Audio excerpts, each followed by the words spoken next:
C'est ma première année de MotoGP et donc c'est surtout une année d'apprentissage. Il y a moins de pression que l'an dernier, où après quelques courses seulement, il y avait déjà la pression de gagner et surtout de jouer le championnat.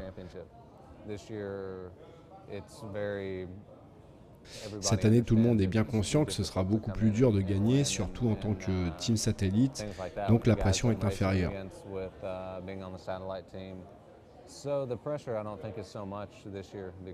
Le but est de se faire plaisir et surtout d'apprendre et de progresser. L'année dernière, c'était un autre challenge. Il y avait l'opportunité d'être le rookie qui gagne dès sa première année en Superbike et l'opportunité d'offrir le titre à Yamaha. Il y avait donc beaucoup plus de pression, mais c'est le genre de pression que j'aime, donc ça ne me pose pas de problème.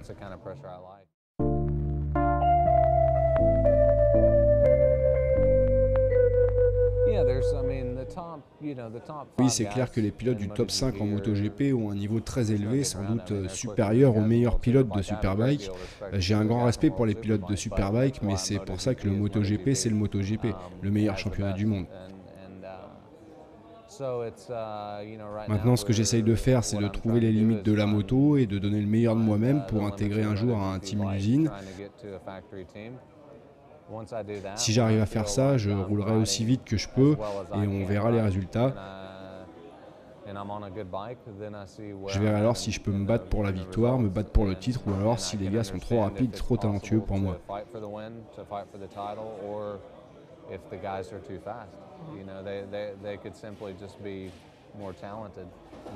Pour le moment, je me donne à fond en espérant gagner et je dois continuer comme ça pour voir si je peux gagner.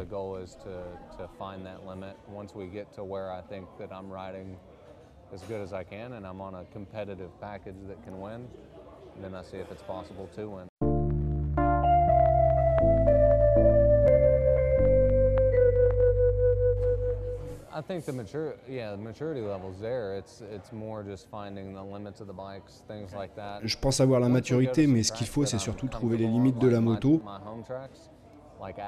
Quand je serai sur les circuits que je connais mieux, comme Assen ou Brno, où j'ai déjà roulé, je pense que je pourrai plus facilement me situer par rapport aux machines officielles.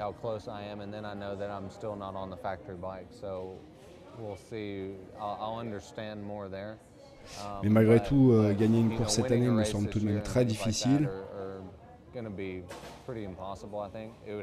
Il faudrait une situation vraiment miraculeuse, par exemple un jour sans pour les meilleurs pilotes ou alors un jour de pluie. C'est toujours possible bien sûr, mais c'est pour ça que je travaille dur et qu'on essaye de développer la moto pour pouvoir me battre le plus possible dehors.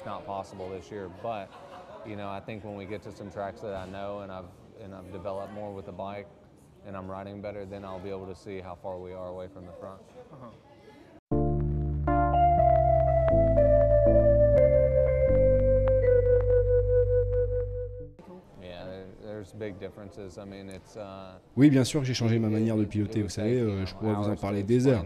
Mais finalement, la différence se résume à une seule chose, c'est un peu comme si vous compariez une voiture de tourisme et une Formule 1, c'est forcément différent. Pour les coudes, c'est juste mon style, je veux dire, tout a changé, la manière dont je suis assis sur la moto, la technique de pilotage pour les freinages ou pour garder la vitesse en courbe, mais malgré tout, je garde mon style de pilotage et c'est normal.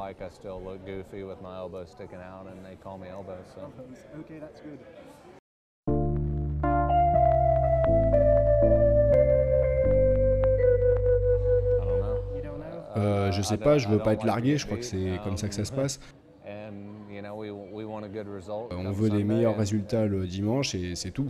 On a 3 heures pour bosser et pas d'autre choix, donc si on veut se battre devant, je dois apprendre vite.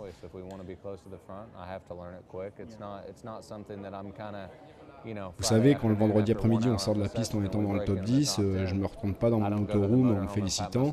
Je dis simplement maintenant, il faut encore aller plus vite, c'est la seule manière de faire si on veut se battre dehors.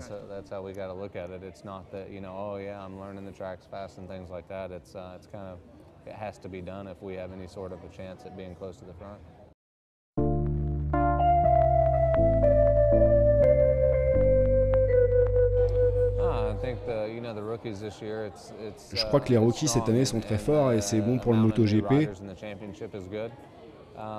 You see that as something good, positive. Yeah, I mean, we have a bunch of new faces in there, and I think Sur les 17 pilotes, je crois qu'il y en a 14 ou 15 qui ont déjà remporté des titres mondiaux en 125, 250, Superbike ou MotoGP. Donc c'est vraiment une rude compétition et peu importe d'où viennent les uns ou les autres, c'est la course.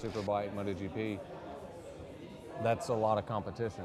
It doesn't matter which way you look at it, it just is. You know, I think they had a little bit of an advantage with knowing. J'aurais tendance à dire que les rookies qui viennent du 250 sont légèrement favorisés parce que les motos 250 sont plus proches des MotoGP que le sont les Superbikes.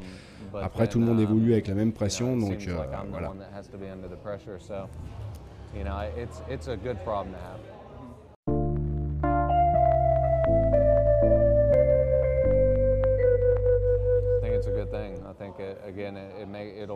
Je pense que ce serait bien, ça rendrait les courses meilleures. Je crois que dans un certain sens, ça a été une erreur de passer en 800 cm3. Ça avait pour but de réduire les coûts et les vitesses, mais les vitesses sont finalement très proches.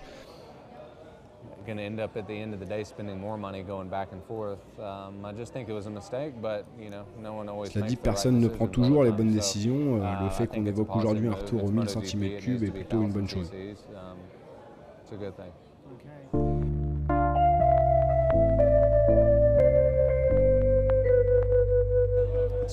La vie est très sympa et très enrichissante à titre personnel, ça me fait grandir plus vite. Quand j'arrête la course, je me promène beaucoup, je visite et je découvre une autre culture et je suis vraiment content de ça.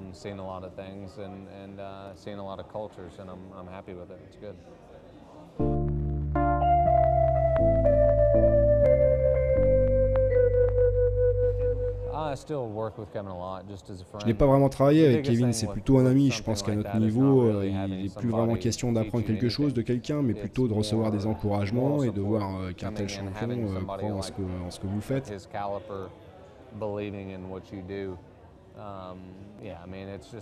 Je veux dire, c'est toujours pareil quand vous êtes un jeune et que quelqu'un comme Kevin vous encourage et vous pousse, ça vous donne confiance. Et la confiance, c'est le plus important dans le sport. And what you're saying that person is agreeing with and basically backing you behind it, it just gives you confidence. Confidence is everything with any sport.